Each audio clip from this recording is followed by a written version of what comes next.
पहले से ही बुरी स्थिति में पहुंच चुकी कांग्रेस अब अपने ही नेताओं के दिए जख्मों को सहन करने को मजबूर हो रही है। कांग्रेस की अंदरूनी लड़ाई भी किसी से छुपी नहीं है। पहले से ही अध्यक्ष के मुद्दे को लेकर पार्टी दो खेमों में बटी हुई दिखाई दे रही है। पार्टी की इस खराब स्थिति को लेकर स्थिति को और बदतर करने में अब मनीष तिवारी ने भी अपनी बड़ी भूमिका अदा की है। दरअसल उन्होंने एक किताब लिखी है।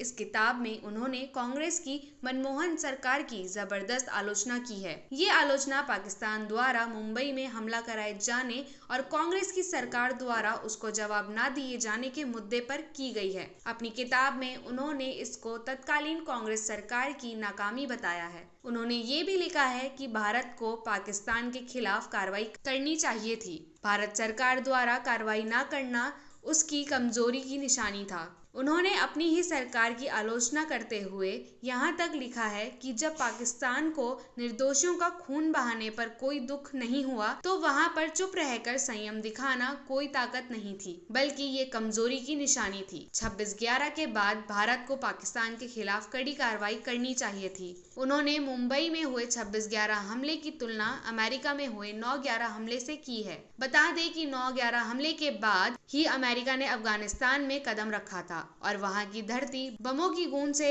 थरथरा उठी थी। मनीष तिवारी की इस किताब के बाद भाजपा ने भी कांग्रेस को घेरने की शुरुआत कर दी है। बता दें कि कांग्रेस के अंदर पहले से ही सलमान खुर्शीद की किताब को लेकर दोफाड़ हो रखी है। इस पर मनीष तिवारी की किताब ने पार्टी की मुश्किलें और बढ़ाने का काम किया है। अपनी किताब में उन्होंने ये भी लिखा है कि मुंबई हमले के बाद भारतीय वायु सेना पाकिस्तान में कार्रवाई करना चाहती थी, लेकिन तत्कालीन यूपीए सरकार ने उसको ऐसा करने की इजाजत नहीं दी। मनीष तिवारी ने अपनी इस किताब का नाम 10 Flashpoints 20 Years National Security Situations That Impacted India रखा है। उनकी ये किताब जल्द ही मार्केट में आ जाएगी।